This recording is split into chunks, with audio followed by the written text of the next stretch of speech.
আর এবার net NEET বিতর্কের দিকে নজর রাখবো। এই যে নেট নিট বিতর্ক চলছে গোটা দেশ জুড়ে, তীব্র বিক্ষোভ কেন্দ্র সরকারের বিরুদ্ধে, সেখানেই পরীক্ষায় বেনিয়ম রুখতে এবার নয়া আইন আনা হচ্ছে। ঠিক কি আইন, শুক্লা জানাবে একেবারে বিস্তারিত। শুক্লা।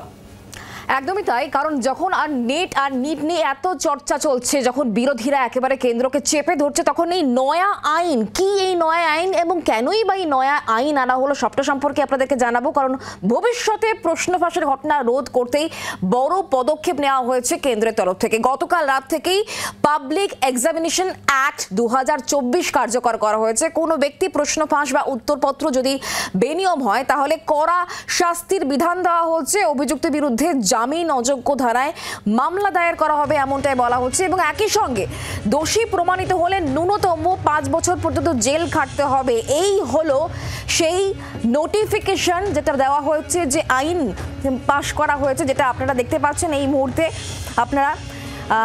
আপনাদেরকে দেখাচ্ছি সেটা। আপনারা যে বিষয় নিয়ে আমরা আলোচনা করছি, যে বিষয় নিয়ে এই মুহূর্তে জোর চর্চা চলছে, নেট এবং নিট এই যে বিতর্ক, সেই বিতর্কের আবহে বেনিয়ম রুখতে এবার নয়া আইন কার্যকর করা হয়েছে। ভবিষ্যতে প্রশ্ন ফাঁসের ঘটনা রোধ করতে বড় পদক্ষেপ কেন্দ্রের। শুক্রবার রাত থেকেই পাবলিক এক্সামিনেশন অ্যাক্ট 2024 কার্যকর করা হয়েছে। কোনো ব্যক্তি প্রশ্ন ফাঁস বা উত্তরপত্রে বেনিয়ম করলে কড়া শাস্তির বিধান দেওয়া হচ্ছে। অভিযুক্তের বিরুদ্ধে জামিন অযোগ্য ধারায় মামলা দায়ের করা হবে। দোষী প্রমাণিত হলে ন্যূনতম 5 বছর জেল খাটতে হবে, সর্বাধিক 10 বছর পর্যন্ত কারাবাসের সাজা হতে পারে। এই আইনে এটাই বলা হয়েছে। সঙ্গে অভিযুক্তকে দিতে হতে পারে 1 কোটি টাকা পর্যন্ত জরিমানা। এই বিধান কিন্তু রয়েছে, কারণ যে বিষয় নিয়ে চর্চা চলছে, গতকাল রাতে যেটা বলা হচ্ছে যে পাবলিক এক্সামিনেশন অ্যাক্ট 2024 গতকাল রাত থেকেই কার্যকর হয়ে গিয়েছে। আমরা এই অ্যাক্ট নিয়ে আরও জানবো, কথা বলবো। রাজীব এই মুহূর্তে আমাদের সঙ্গে রয়েছেন, আমাদের প্রতিনিধি। রাজীব, যখন নিট এবং নেট নিয়ে এত বিতর্ক তোলপাড় গোটা দেশ জুড়ে, আর তারই মধ্যে পাবলিক এক্সামিনেশন অ্যাক্ট 2024 গতকাল রাত থেকে কার্যকর হয়ে গেল। একদমই, দেখো, গতকাল রাত থেকে এই পাবলিক এক্সামিনেশন অ্যাক্ট চালু হয়ে গিয়েছে এবং এই আইন অনুযায়ী কিন্তু কঠোর শাস্তির বিধান দেওয়া হয়েছে। মূলত প্রশ্ন ফাঁস রুখতেই, আটকাতেই এই আইন, এবং নতুন এই পাবলিক পরীক্ষা আইন অনুযায়ী যারা পরীক্ষা আয়োজন করবে, অর্থাৎ যে সমস্ত সংস্থা, সেই সংস্থার যদি কেউ যুক্ত থাকে তার ক্ষেত্রে কিন্তু অত্যন্ত কঠোর তাকে কিন্তু শাস্তি পেতে হবে। সর্বোচ্চ 10 বছর পর্যন্ত, সর্বনিম্ন 5 থেকে সর্বোচ্চ 10 বছর পর্যন্ত তাকে কিন্তু কারাদণ্ডে দণ্ডিত হতে হবে, এবং 1 কোটি টাকা পর্যন্ত কিন্তু জরিমানা দিতে হবে দোষীকে। দোষ প্রমাণ হলে এমনই কঠোর শাস্তির কথা বলা হয়েছে, এবং বলা হয়েছে যদি কোনো নিয়ামক সংস্থার আধিকারিক পরীক্ষা জালিয়াতির কথা জেনেও চুপ থাকেন, অর্থাৎ যদি কোনো পদক্ষেপ নেন, যারা পদক্ষেপ নেওয়া উচিত যাদের, তাদেরও কিন্তু 1 কোটি টাকা জরিমানা দিতে হবে। মূলত পরীক্ষায় প্রশ্ন ফাঁস এবং জালিয়াতি রুখতেই এই আইন, কিন্তু এমন একটা সময় এই আইন আনা হলো যখন সারা দেশ এই আইনের অভাব বোধ করছিল, এবং এই আইন না থাকার কারণে কিন্তু বড়সড় জালিয়াতি হয়ে গিয়েছে বলে মনে করা হচ্ছে। প্রথমত ডাক্তারি, মেডিকেল এন্ট্রান্স পরীক্ষা, নিটের দুর্নীতি হচ্ছে। যে সময় রাজীব এই আইন আনা হলো তা নিয়ে ইতিমধ্যেই একাধিক প্রশ্ন উঠে আসছে রাজনৈতিক মহল থেকে। তুমি আমাদের সঙ্গে থাকো রাজীব, কারণ এই আইন কার্যকর করার পর থেকে কিন্তু তৃণমূল কংগ্রেসের তরফ থেকে প্রতিক্রিয়া এসেছে। অরূপ চক্রবর্তী, তৃণমূল কংগ্রেস নেতা, তার বক্তব্য কি শোনাবো। বাংলায় একটা প্রবাদ আছে, চোর পালালে বুদ্ধি বাড়ে। এখন চোর পালিয়ে গেছে, এখন ওনাদের বুঝোদয় হয়েছে। কিন্তু আমি পরিষ্কার বলছি, এগুলো আসলে কিছু না, এগুলো হচ্ছে নিজের ফেস সেভিং এর জন্য এক ধরনের আইবার।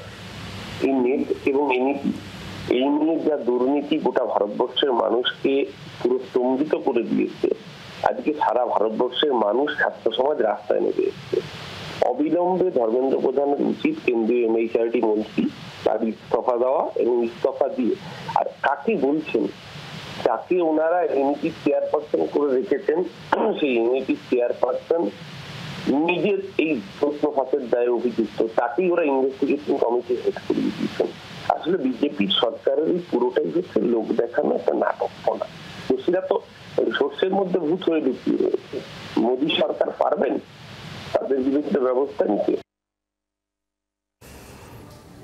যেমনটা তৃণমূল কংগ্রেসের তরফ থেকে রাজীব প্রশ্ন তোলা হচ্ছে যে চোর পালালে বুদ্ধি বাড়ে, এবং গোটা দেশ জুড়ে এই যে নেট এবং নিট নিয়ে এত কিছু অনিয়ম ধরা পড়ছে, এই যে জোরালো বিতর্ক তৈরি হয়েছে, তার নিয়ে দেশের মানুষ তারা রীতিমতো স্তম্ভিত।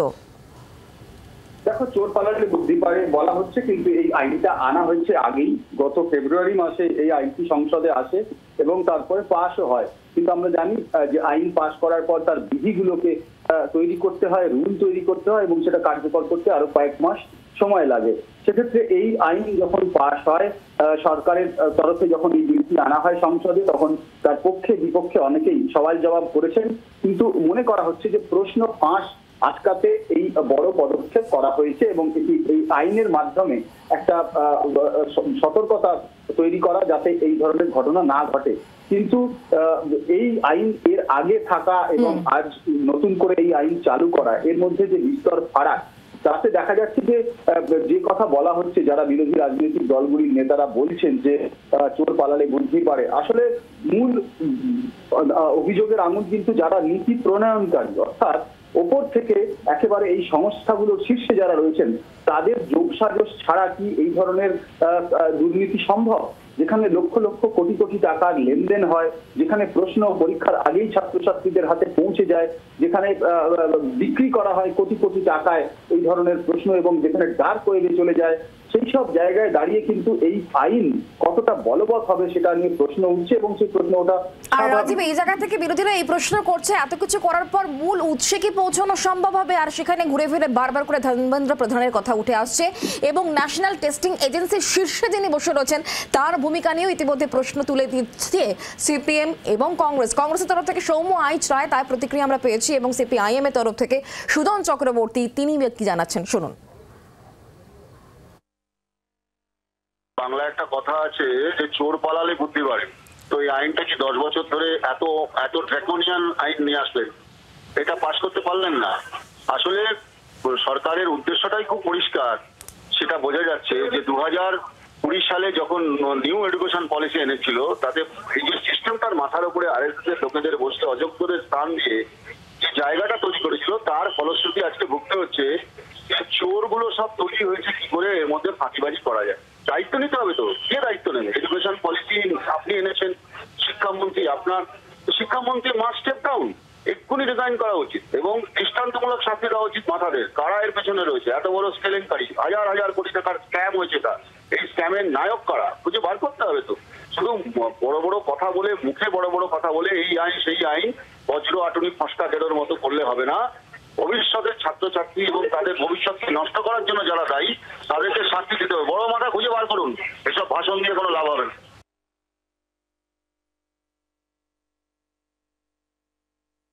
চোর পালালে বুদ্ধি বাড়ে, এই কথাটা বলে থেমে গেলে তো ঠিক হবে না।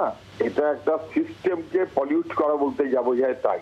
যদি ব্যতিক্রমী একটা ঘটনা ঘটতো, যে না আদারওয়াইজ সব ঠিক আছে, কিন্তু কোনো একটা জায়গাতে প্রশ্নকর্তা কিছু গন্ডগোল করে দিয়েছে, তাহলে তার বিরুদ্ধে শাস্তিমূলক দৃষ্টান্তমূলক ব্যবস্থা নেওয়াটাই যথেষ্ট হতে পারত। এখানে তো তা না। নিট গন্ডগোল, টাকার খেলা। নেট ইউজিসি পরীক্ষা বন্ধ করে দেওয়া হলো পরীক্ষার পর, সিএসআইআর ইউজিসি নেট পরীক্ষার আগে বন্ধ করে দিতে হলো। ফলে এটা সর্বগ্রাসী, কোনো একটা দুটো জায়গাতে নয়। শিক্ষামন্ত্রীকে অবিলম্বে পদত্যাগ করতে হবে এবং প্রধানমন্ত্রী দৃষ্টান্তমূলক শাস্তি দিন শিক্ষা মন্ত্রক এবং শিক্ষামন্ত্রীকে। তা না হলে ওই তলায় ছোটখাটো ধরে খুব লাভ হবে বলে আমি মনে করি না। করুন, কিন্তু আসল মাথাগুলোকে ধরতে হবে। কেন্দ্র দায় এড়াতে পারে না, শিক্ষামন্ত্রী দায় এড়াতে পারেন না, এভাবেই কিন্তু বিরোধীরা যখন তোপ ডাকছেন, তখন রাজ্যের তরফ থেকে রাজ্যে বিজেপি মুখপাত্র শ্রমিক ভট্টাচার্য তিনি এর পাল্টা কি বলেছেন শুনুন। চোর পালালে বুদ্ধি বাড়ে, এটা ঠিকই, কিন্তু চোরকে তো আগে চিহ্নিত করতে হবে। এনটিএ গঠিত হয়েছিল সুপ্রিম কোর্টের নির্দেশে, এবং একটা স্বশাসিত সংস্থায় যদি কোনো বিচ্যুতি হয়, দুর্নীতি হয়, সেখানে যদি কোনো প্রাতিষ্ঠানিক দুর্নীতিও হয়ে থাকে, তাহলে সেটাকে দেখবার দায়িত্ব হচ্ছে তদন্তকারী সংস্থার, কারণ সিবিআই তদন্তের নির্দেশ দেওয়া হয়েছে। সুপ্রিম কোর্টের প্রাথমিক যে অবজারভেশন ছিল, সেখানে প্রশ্নপত্র ফাঁস হওয়ার কথা ওটাও সুপ্রিম কোর্ট বলেনি, এবং সুপ্রিম কোর্ট কাউন্সেলিং চালিয়ে যেতে বলেছে। পরের একটি পরীক্ষায় নেটে যখন প্রশ্নপত্র ফাঁস হলো, খবর পেয়ে গৃহমন্ত্রক আগেই সিবিআই তদন্ত করার নির্দেশ দিয়েছে। কেন্দ্রে যে সরকার আছে ওটা ভারত সরকার, ওটা বিজেপি সরকার নয়, নরেন্দ্র মোদী সরকার নয়, কিংবা শুধু এনডিএ সরকার নয়, ভারত সরকার। তারা দুর্নীতির বিরুদ্ধে জিরো টলারেন্সের অবস্থান নিয়ে তারা তদন্তের নির্দেশ দিচ্ছে। আর পশ্চিমবঙ্গে 40,000 ছাত্রছাত্রীর চাকরি বিক্রি হয়ে গেলে সেখানে তখন তদন্ত বন্ধ করবার জন্য মানুষের দেহ পরের টাকা খরচা করে সুপ্রিম কোর্টের দরজায় গিয়ে কড়ানাড়া হচ্ছে এবং বারবার ধারাবাহিকতা বজায় রেখে রাজ্য পরাজিত হচ্ছে এবং এখানে ফিরে এসেছে। তো তৃণমূল কংগ্রেস যখন শিক্ষা দুর্নীতি নিয়ে কথা বলে তখন কার্যত ইটকাট পাথরও হেসে ওঠে। বাংলার আওয়াজ, বাঙালির আবেগ, জি 24 ঘন্টা।